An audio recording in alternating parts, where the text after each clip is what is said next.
Oke. Saya minum dulu. Banyak berisik nggak tahu. Lebih cicol loh. Pengurus RT, RW, LPM, imam masjid marbot dan sebagainya. Dan ini mereka akan merasakan dampaknya. Sekali lagi, mereka bagaimana mengurus umat tapi tidak diurus oleh pemerintah. Ada juga beberapa RT yang non muslim.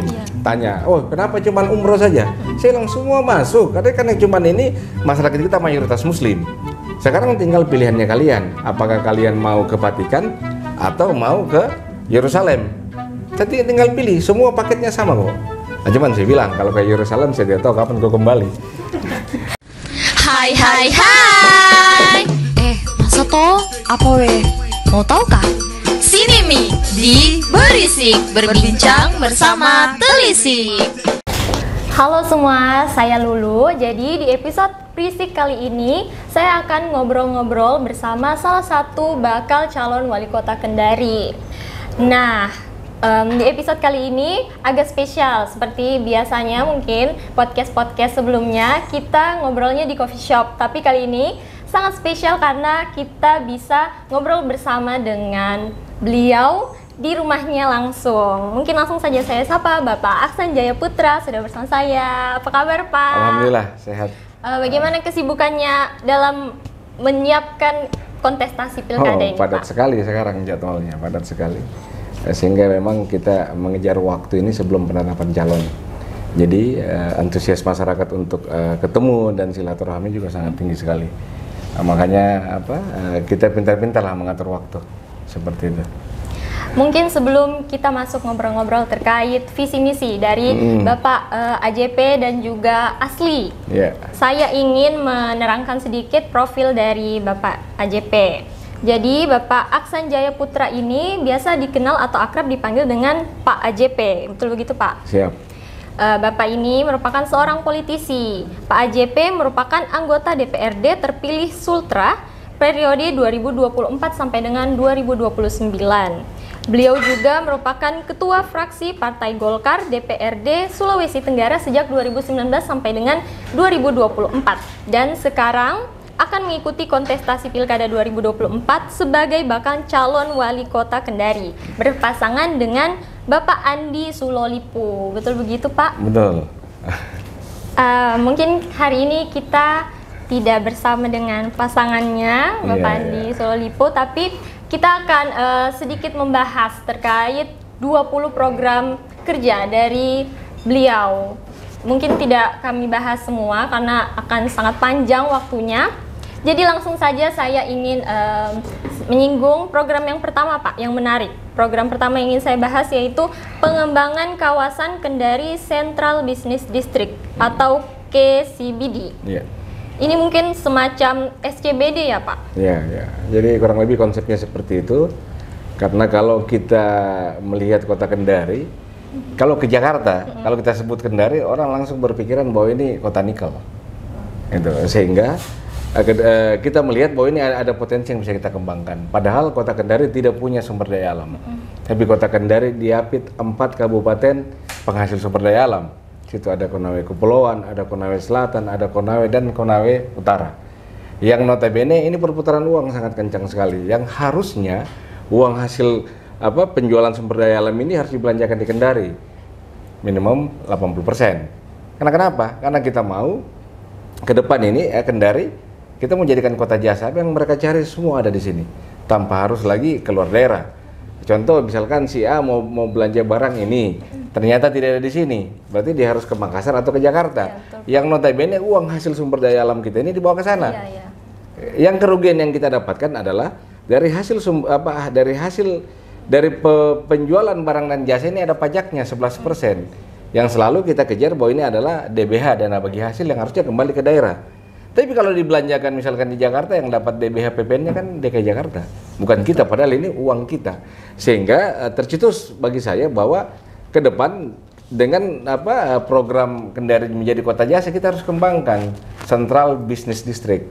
Central Business District ini lokasinya sudah kita tentukan dan alhamdulillah masuk dalam RT RW pemerintah kota. Jadi tidak perlu lagi saya merubah RT RW. Nah, itu. Jadi nanti di situ kita akan masukkan semua jenis usaha lah. Dia mau bangun hotel di situ, mau bangun apartemen di situ, mau bangun rumah sakit di situ, mau bangun tempat hiburan di situ. Kenapa? Saya mau CBD ini karena CBD juga bisa menjadi salah satu sumber pendapatan asli daerah. Saya kasih contoh. Kalau saya mau ke depan CBD ini harga tanah PBB-nya kita naikkan. Khusus di situ saja, bukan lagi bukan kan masyarakat sering tanya, wah berarti mau dinaikkan semua PBB satu kota Kendari? Tidak, khusus di kawasan itu saja. Contoh, saya kasih contoh. Kalau misalkan harga tanah per meter kita naikkan PBB-nya menjadi 5 juta, kalau orang punya tanah 1 hektar di situ, berarti ada tagihan pajak yang harus dibayar 50 miliar.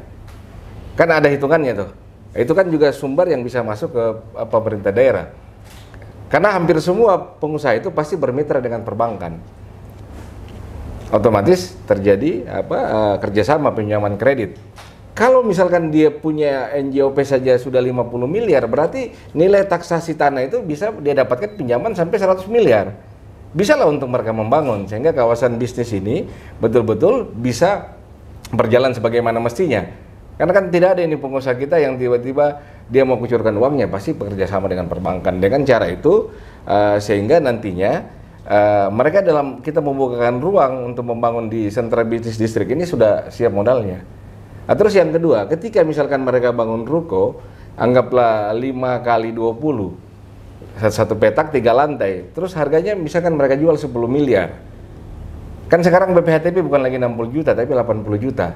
Berarti yang kita bisa kenakan dia BPHTB adalah 9 miliar 920 juta, ini langsung masuk ke rekening Pemda.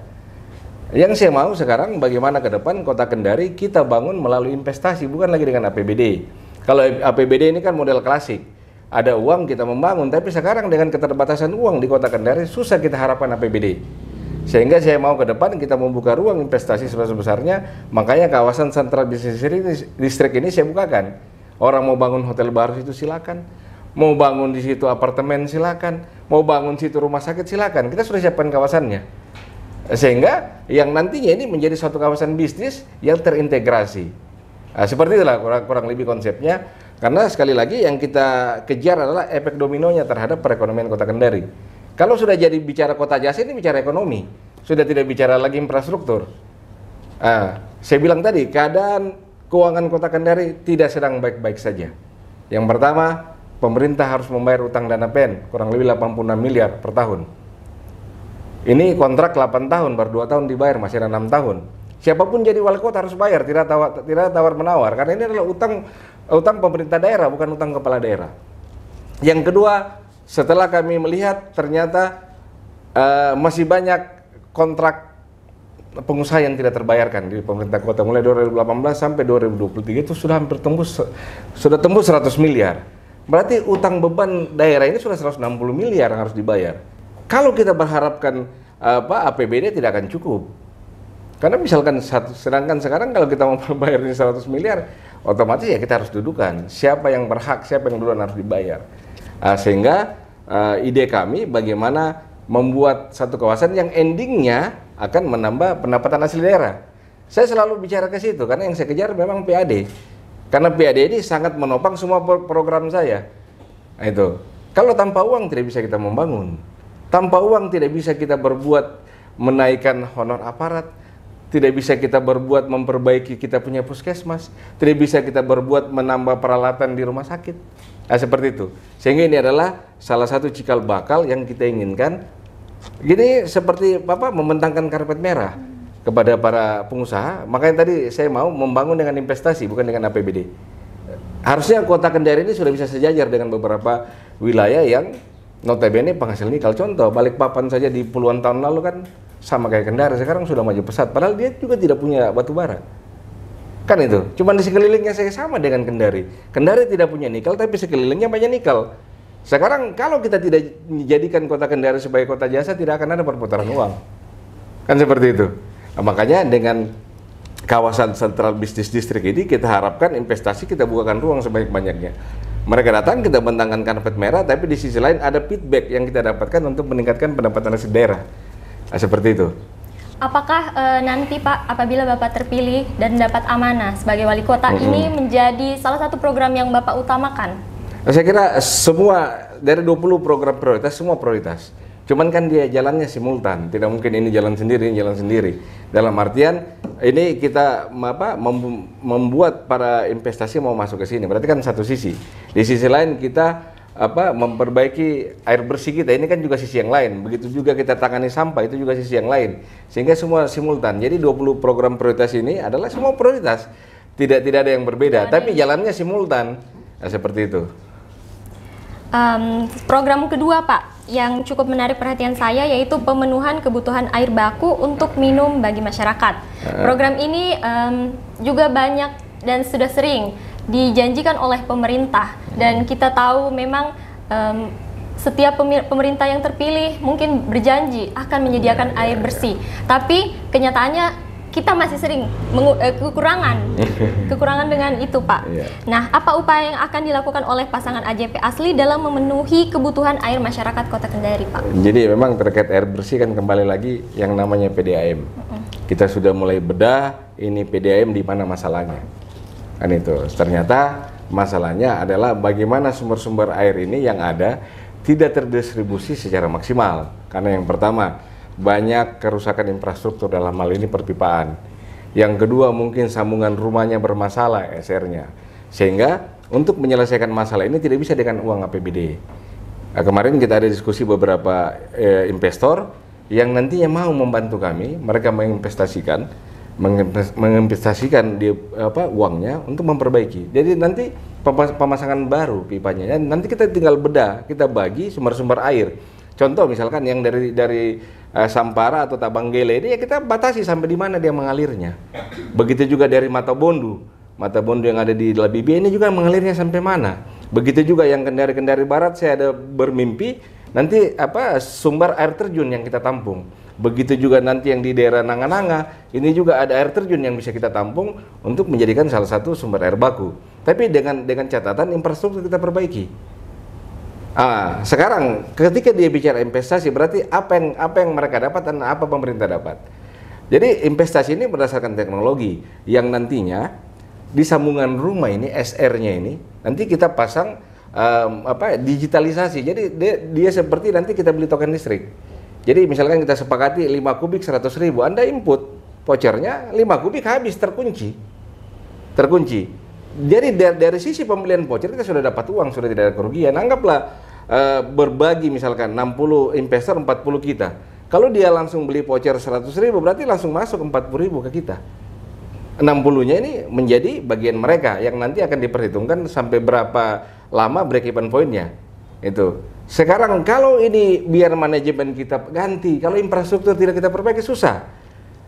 Itu yang nantinya ini kita sudah pernah dipresentasikan, nanti kita buat satu comment center, nanti akan kelihatan misalkan terjadi kebocoran di sini, koordinat ini, nanti tinggal dicek di situ. Tapi kalau selama ini dibilang Pak di sini bocor pipanya, jadi bocor di sini dia hantam dari sini, pak pecah lagi pipa semua, sehingga itulah yang menghabiskan uang negara. Dari sisi manajemen semua kita akan perbaiki, tapi sekali lagi manajemen kan cuman pengelolaan, tapi kalau infrastruktur tidak siap susah. Ini kita sudah diskusikan, tinggal finalisasi sebenarnya. Insya Allah kalau Tuhan mau ridho saya jadi wali kota, ini segera kita push, kita bangun yang baru dengan sumber mata air yang sama, cuman infrastrukturnya baru. Karena yang kita mau sambungan rumah ini, apalagi sekarang banyak sekali BTN baru ini kan membutuhkan air baku. Kalau misalkan kita cuma berfokus sama sumur bor ini susah, karena Kota Kendari ini terlalu banyak sumur bor yang dilaksanakan oleh baik itu DPR provinsi maupun DPR kota yang notabene akan membuat tanah ini menjadi turun. Ini tidak bisa kita pungkiri. Oleh karena itu bagaimana pemerintah menekan atau mengupayakan sehingga PDAM ini bisa hidup lagi. Karena ini kan mati tidak segan, hidup juga tidak mau. Sehingga betul-betul ke depan dengan teknologi saya kira semua bisa terselesaikan seperti itu. Pertanyaan saya Pak pribadi, apakah mungkin Pak atau adakah suatu saat potensi Kendari itu punya keran-keran air di pinggir jalan yang sudah higienis dan bisa langsung dikonsumsi seperti di luar negeri gitu Pak? Saya kira ini kan membutuhkan teknologi. Di Indonesia yang baru bisa adalah daerah Pantai Indah Kapuk. Itu pun juga bukan air tanah tapi air laut yang mereka saring bisa jadi air minum. Nah, ini kan bicara teknologi. Saya kira mimpi kita semua sama ke depan. Kita mau menata ini, tapi paling tidak infrastruktur dulu yang kita siapkan. Karena di dalam mengolah atau menyuplai air ini kan penuh dengan teknologi, ramuannya apa segala macam. Saya juga punya mimpi seperti itu. Sehingga ke depan Kota Kendari bisa lebih nyaman terhadap masyarakat dan juga tingkat harapan hidup lebih tinggi. Seperti itu. Program selanjutnya yaitu perbaikan sistem pengelolaan sampah dan kesejahteraan petugas kebersihan. Iya, iya. Saya salah satu orang yang setuju Pak, kalau Kendari ini kita sebagai masyarakatnya masih kurang peduli dengan kebersihan, masih kurang sadar bahwa menjaga kebersihan dan dampak dari menjaga kebersihan itu. Melalui program perbaikan sistem pengelolaan sampah ini, apa yang akan dilakukan atau implementasi program ini nanti? Saya kira pasca kita melihat pengelolaan sampah yang ada, bahwa sangat tidak maksimal untuk saat ini. Kenapa? Yang pertama, dari sisi kendaraan angkut yang dipunyai oleh pemerintah kota kan sudah cukup lama. Saya tidak salah zaman Pak Insinyur Asrun jadi wali kota ini terjadi pembelian besar-besaran. Sekarang dengan masa setelah 15 tahun kan maintenance yang sangat berat. Ini memang kita harus pikirkan bagaimana menambah armada angkutan sampah yang pertama. Yang kedua terkait dengan tingkat taraf hidup lah daripada pegawai honor yang mengangkut sampah, karena biar bagaimana mereka ini garda terdepan untuk mengangkut sampah. Kalau ini kita tidak pikirkan, contoh saja, saya sering melihat beberapa orang mengambil sampah tidak pakai alat pelindung diri. Bayangkan mereka ambil sampah dengan tangannya sendiri, tidak pakai masker, ini kan juga menimbulkan penyakit. Sehingga ke depan memang bagaimana kita memikirkan, yang pertama satu tadi, terkait bagaimana kita meremajakan kendaraan sampah, angkutan sampah yang dibutuhkan betul-betul untuk mengangkut sampah. Yang kedua, bagaimana kesiapan TPA. Ini juga harus kita pikirkan. Kalau TPA tidak siap, biar juga sampah berapa ton satu hari tidak bisa diolah. Oleh karena itu, dalam waktu 2 minggu yang lalu saya ketemu salah satu pengusaha yang bergerak bidang sampah. Dia sudah paparkan ke saya bahwa ini bisa kita lakukan di setiap kecamatan. Nanti kita akan bangun tempat pembuangan sampah, kategori pembuangan sampah akhir lah. Karena di situ nanti akan dihancurkan dan akan menjadi pupuk. Nah, ini lagi kita diskusi berapa pembiayaannya. Apakah betul-betul bisa pure investasi, tinggal bagaimana daerah memikirkan. Tapi sekali lagi memang kesadaran masyarakat kita agak kurang. Itu. Bayangkan saja kalau kita bagi nih sini sampah botol, sampah kertas, sampah basah. Semua orang kasih masuk, tidak urus. Itu juga masalah terkait dengan kesadaran masyarakat kita. Oleh karena itu, insya Allah ke depan tinggal kita buatkan peraturan perwalinya kah untuk itu. Tapi saya lebih condong mendiskusikan sampah ini yang diolah menjadi pupuk. Jadi itu kita bisa meminimalkan belanja terhadap kendaraan. Yang kedua juga tenaga honornya ini bisa kita kurangi. Itu. Tapi sekali lagi ini semua opsi-opsi bagi saya adalah yang pertama bagaimana meremajakan kendaraan angkutan sampah. Yang kedua kita meningkatkan honor mereka. Yang ketiga bagaimana kita menjaga kesehatan mereka. Karena sekali lagi kalau kita lihat di Kota Kendari kan ini hampir semua sampah. Tapi kasihan mereka yang mengangkut sampah ini tidak diberikan alat pelindung diri. Sampah biasa aja kita pegang, apalagi sampah basah yang sudah 3 hari, kan gimana menyengatnya? Seperti itu. Insya Allah ini juga sudah merupakan konsep yang sudah kita gagas dan kita carikan solusinya. Pak, terkait sampah dan kesadaran masyarakat dalam menjaga kebersihan, perlukah menurut Bapak ada pendidikan khusus Pak di sekolah-sekolah mungkin supaya lebih dini bahwa anak-anak itu sadar menjaga kebersihan? Ya, saya kira hampir semua sekolah juga sudah melakukan itu. Mereka sudah membedah mana sampah kertas, sampah plastik dan sampah yang lain. Memang ini harus dari dini sebenarnya harus kita terapkan. Karena kalau tidak, kan kita ini sudah kebiasaan. Kan kadang ini kalau sudah jadi kebiasaan dilakukan terus. Tapi kalau ini sudah kita terapkan sejak dini, anak-anak kita sudah bisa memisah sampah dan sebagainya, dan juga nanti akan kita topang sebuah regulasi terkait dengan punishment. Kan itu, Anda buang sampah Anda didenda. Nah, ini kan juga harus kita berlakukan, walaupun ini memang akan cukup polemik. Kalau kita buang sampah didenda, ya ini kan kita bicara kota. Ini bukan kabupaten, ini kota yang notabene harus kita tata rapi. Kalau tidak seperti ya susah. Oleh karena itu memang saya sepakat bahwa sejak dini ini anak-anak kita harus didik, paling tidak dari SD, SMP kan itu. Kalau sudah SMA kan perilakunya sudah berbeda itu, sehingga perjalanannya mereka nanti bisa memahami. Sekali lagi kita harus membuat regulasi yang endingnya akan ada punishment terkait denda kan itu, seperti itu. Program selanjutnya Pak, ada program peningkatan tunjangan dan umroh gratis ketua RT RW, ketua LPM dan imam masjid atau marbot. Iya, iya. Apa alasan dari menjadikan program ini masuk ke salah satu program Pak AJP? Jadi kalau kita berkaca bahwa honor aparat yang ada ini sangat tidak mumpuni lah. Bagaimana tanggung jawab mereka sangat besar terhadap masyarakat, tapi oleh pemerintah cuma dibatasi sekian. Saya pernah melihat ada satu survei bahwa Kota Kendari masuk 10 besar living cost termahal di Indonesia. Dia nilainya sampai hampir 11 juta per bulan. Sekarang bagaimana kalau dengan gaji yang ada, pengurus kita, RT, RW kita bisa bertahan? Sehingga ini yang membuat saya memikirkan bagaimana setidaknya mereka nanti insya Allah ke depan bisa dapat menjadi setara dengan UMR Kota Kendari. Itu cuman sekali lagi bahwa ini kita menghitung postur anggaran yang ada, tapi insya Allah saya kasih bocoran begini. Ketika misalkan saya naikkan misalkan 3 juta ini nanti kita breakdown. RT dapatnya berapa kenaikannya, RW dapat berapa kenaikannya, imam masjid berapa, marbot berapa kan itu. Karena selama ini imam masjid cuma yang digaji kalau tidak salah percontohan oleh pemerintah sebelumnya. Tapi sekali lagi mereka ini punya tanggung jawab besar. Bagaimana setiap subuh membangunkan masyarakat kita untuk sholat kan itu. Begitu juga yang lain kan hampir sama tugas mereka berat. Jadi kalau misalkan 3 juta misalkan saya berikan 3 juta kali 12 bulan kan 36 juta. Kali 1000 RT kan cuma 36 miliar. Nah, saya kira itu ringan sekali daripada program yang lebih tinggi. Itu sehingga ini nantinya kita akan breakdown. Saya bilang tadi, misalkan RT dari 800 naiknya berapa? Yang penting 3 juta ini menaikkan semua. Semua dapat. Marbot juga yang tadinya tidak ada dia dapat honor. Imam masjid juga yang tadinya imam masjid percontohan berapa kita naikkan berapa, dan imam masjid yang lain.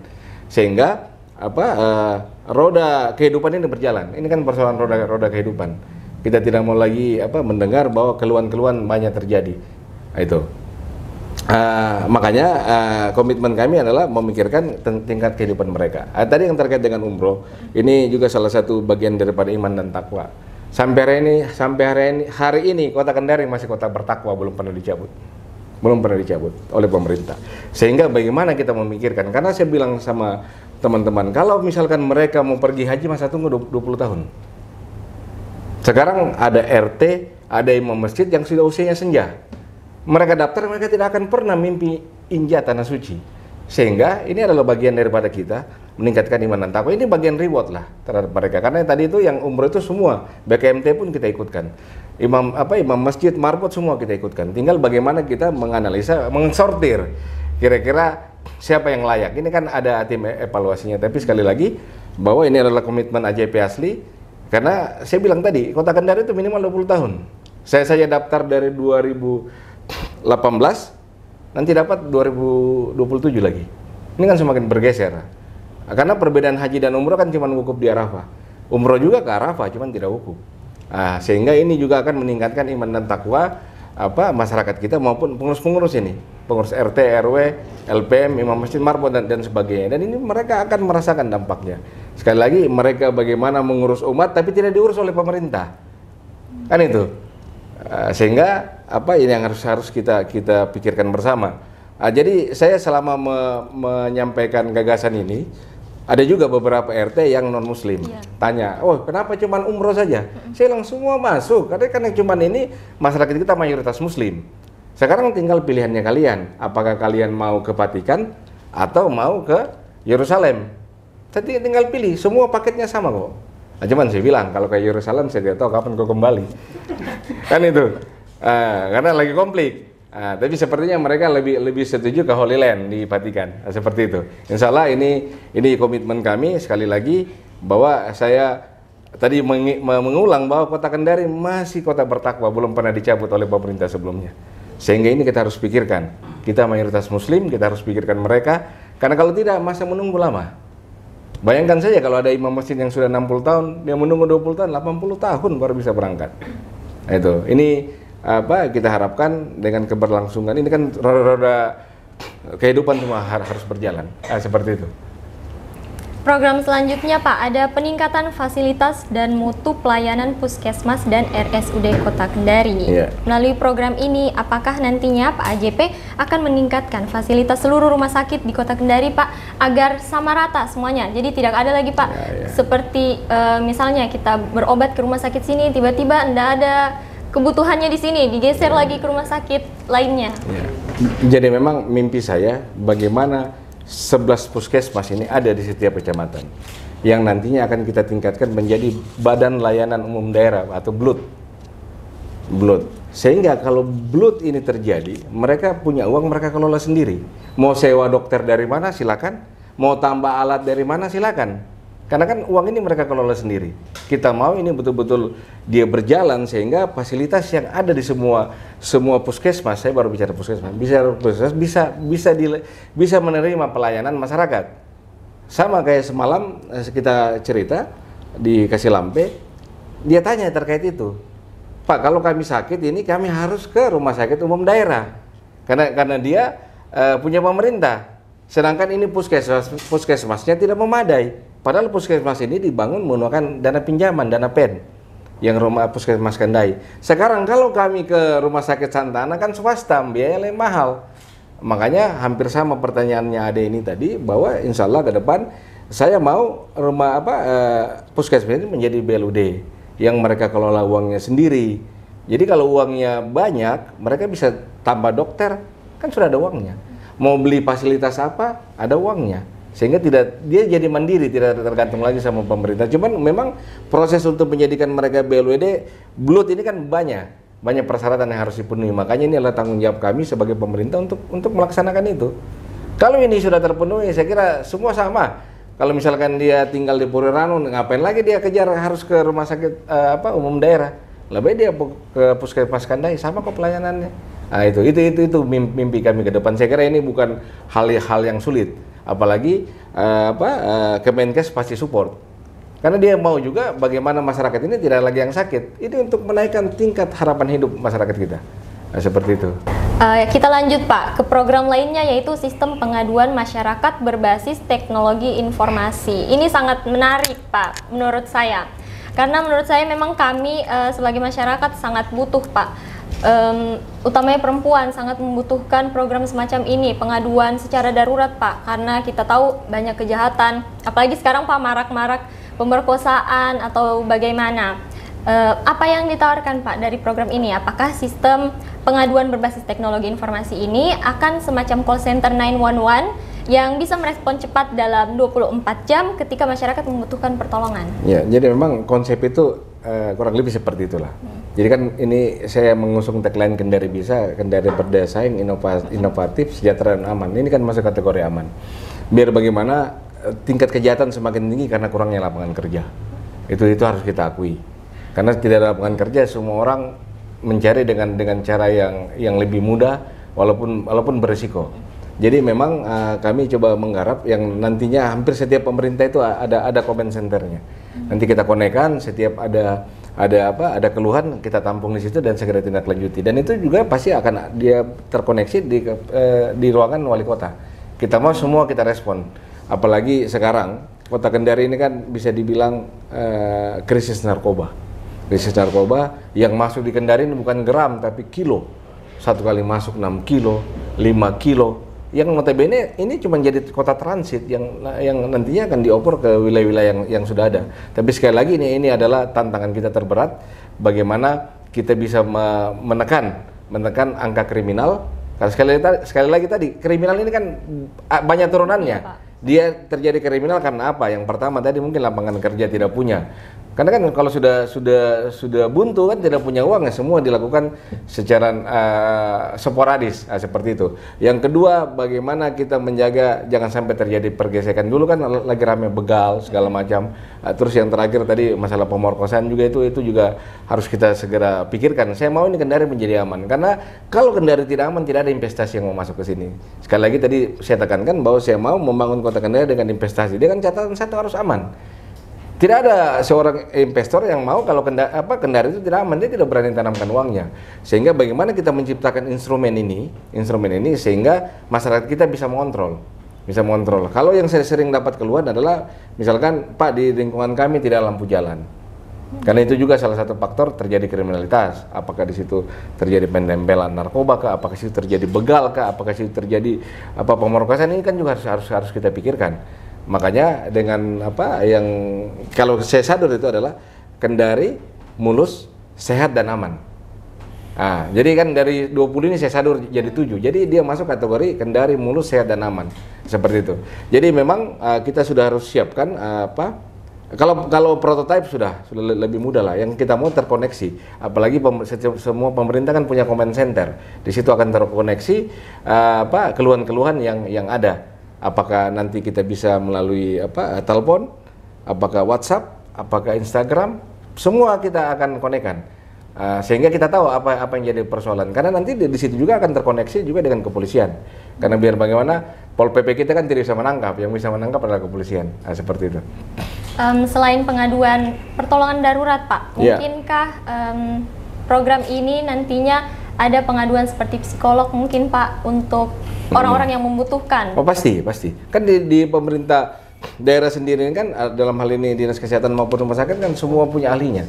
Sehingga kalau mereka misalkan terdampak oleh misalkan pemerkosaan misalkan pasti akan ada dampak sosial. Begitu juga dengan misalkan narkoba kan ini pasti akan masuk rehabilitasi. Tapi sebelum itu kita asesmen mereka melalui psikotesnya kah atau tes kejiwaan kah, seperti itu. Yang penting kalau sudah jadi pemerintah semua ada, semua bisa. Makanya Kendari bisa.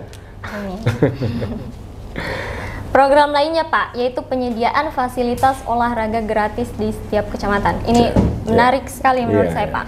Apakah kira-kira program ini dapat direalisasikan dengan efektif nantinya, Pak?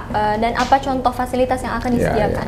Jadi memang saya melihat selama saya ber-DPR ini banyak sekali permintaan-permintaan anak-anak muda bagaimana mereka bisa mengasah hobi.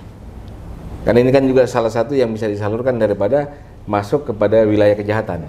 Jadi yang terpikir ke saya adalah bagaimana kita menciptakan setiap kecamatan satu pusat olahraga yang semuanya di dalam, baik itu futsalnya ada, bulu tangkisnya ada, termasuk pun juga angkat beban juga ada. Ini lagi kita pikirkan sehingga kita melihat masyarakat ke depan, anak-anak kita ini kan ini masa-masa yang mereka gampang terpengaruh. Tapi kalau kita menyiapkan fasilitas yang tanpa biaya, saya kira mereka juga akan lebih terasa mereka punya kemampuan, karena kan kemampuan ini macam-macam.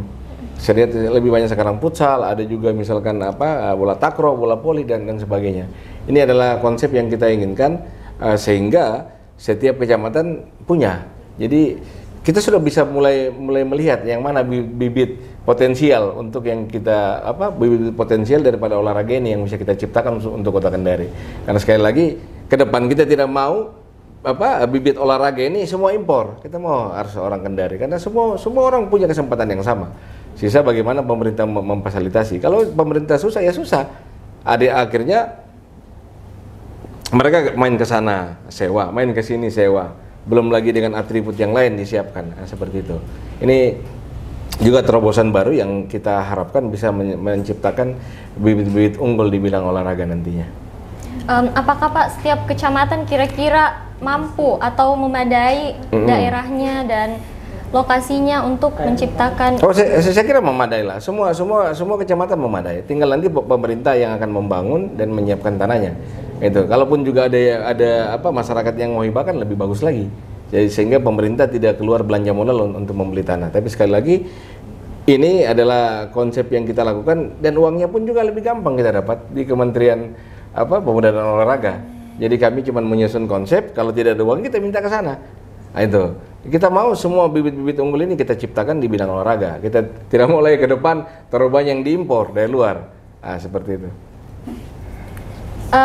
Selanjutnya Pak terkait beasiswa pendidikan bagi yang tidak mampu dan berprestasi. Bagaimana Pak agar beasiswa memang sudah banyak Pak, tapi bagaimana agar efektif terbaginya kepada orang-orang yang memang betul-betul membutuhkan?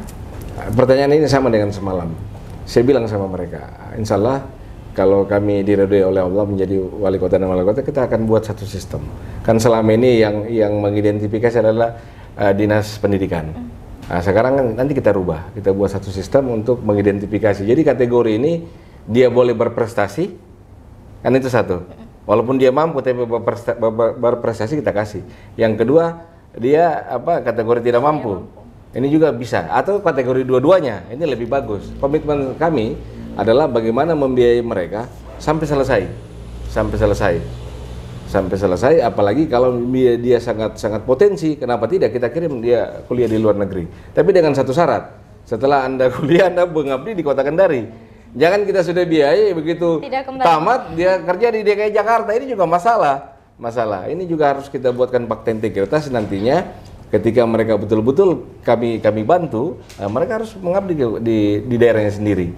Hampir sama lah, ketika sekarang orang tes P3K kan ada yang tanda tangan, tidak boleh kemana-mana, atau ASN baru kan, seperti itu.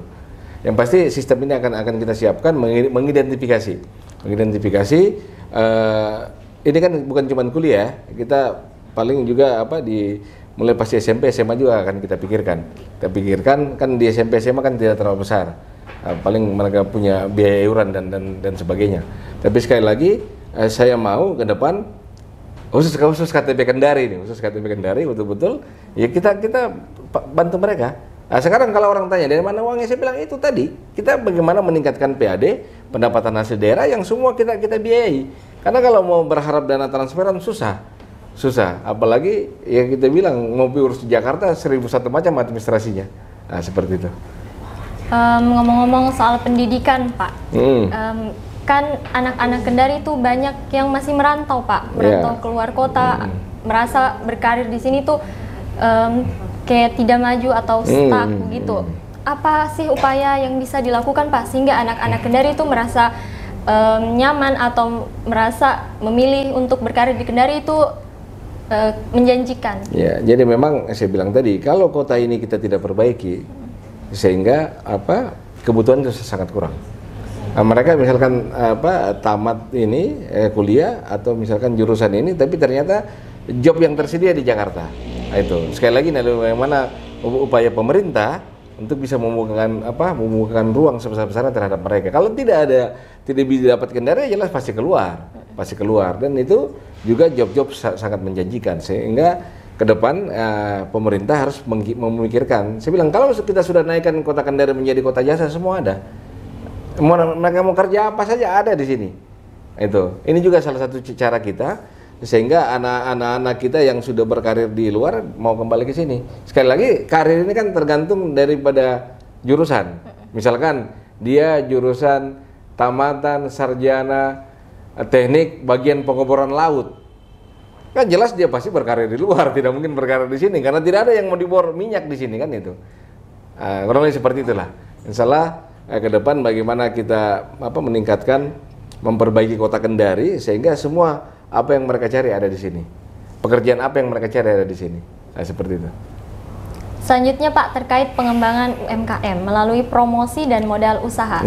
Masih efektifkah, Pak, pemberian modal usaha untuk pelaku UMKM? Bagaimana dampak untuk jangka panjangnya melalui program ini, Pak? Ya, jadi kan begini, nanti kami akan mengidentifikasi UMKM mana yang memang mereka bisa berjalan tapi kekurangan modal. Kan tidak semua juga, ada juga yang berjalan sudah bagus, ada juga yang berjalan kekurangan modal, tapi dari sisi lain mereka mampu menciptakan. Makanya melalui program ini kami pemerintah akan menyiapkan dana hibah bantuan. Tapi sekali lagi bahwa UMKM ini mereka harus terdaftar mempunyai NIB, nomor induk berusaha, semua gampang kok. Nomor induk berusaha, nanti kan verifikasinya ini kan pasti masuk dinas koperasi akan menseleksi siapa-siapa yang layak, tidak ada tunggakannya kan itu. Kan kita berikan dana hibah, jangan sampai dana hibah yang kita berikan ini ternyata bayar tunggakan. Itu. Dan juga dari jalur promosi akan kita ikutkan mereka, apalagi ada beberapa usaha yang memang mencerminkan kearifan lokal Kendari ini juga harus kita support, biar Kendari ini semakin terkenal di luar di daerah Jawa. Itu juga penting. Di sisi lain saya berkomunikasi beberapa perbankan nasional yang dimungkinkan untuk memberikan mereka kredit usaha rakyat tanpa jaminan. Itu jaminannya ya saya sebagai wali kota, saya menjaminkan diri kepada perbankan nasional dengan catatan bahwa mereka ini betul-betul dibantu untuk menjalankan usaha. Nah, jangan sampai tadi saya bilang karena di sini ada tunggakannya, dia pinjam ini tutupi di sana, gali lubang tutup lubang. Tapi sekali lagi bahwa akan ketat seleksinya oleh pemerintah. Kita akan mengidentifikasi seluruh pelaku UMKM yang ada di Kota Kendari. Kita juga cek terkait dengan legalitasnya. Kan kalau UMKM ini kan cuma satu yang diminta, nomor induk berusaha saja yang bisa didaftar melalui OSS. Kalau sudah ada ini semua lebih mudah karena kan dia terdaftar. Nah, sekarang tidak mungkin pemerintah memberikan bantuan kepada UMKM yang tidak terdaftar. Makanya saya selama ber-DPR selalu mengingatkan mereka, kalau kalian mau dapat bantuan pemerintah, mau dapat bantuan hibah atau dana lain, harus terdaftar di dalam nomor induk berusaha. Nah, seperti itu. Pertanyaan terakhir mungkin Pak, terkait program Bapak revitalisasi kawasan Kota Lama menjadi cagar budaya berbasis sejarah Kota Kendari. Apakah ini akan dibuat seperti Kota Tua semacam di Jakarta nanti Pak? Bagaimana pertimbangan Bapak terkait penerimaan masyarakat yang tinggal di sana mengenai program ini? Pastinya akan ada pro kontra Pak. Saya kira begini, 0 km Kendari ini kan ada di sana. Di situ semua pusat sejarah. Di situ semua kapal mendarat di situ zaman Belanda. Di situ juga ada meriam zaman peninggalan Belanda. Di situ juga ada goa peninggalan zaman Jepang. Sekali lagi ini kan cuman tempat atraksi. Tapi sekali lagi saya mau ke depan ini kan selalu dikenal dengan Chinatown-nya Kendari. Cuman dia terdampak ketika pembangunan jembatan Teluk. Itu saya semalam lewat sana, saya lihat beberapa tempat yang dimungkinkan kita membangun replika rumah tua, rumah Tionghoa dan juga rumah adat kita yang lama.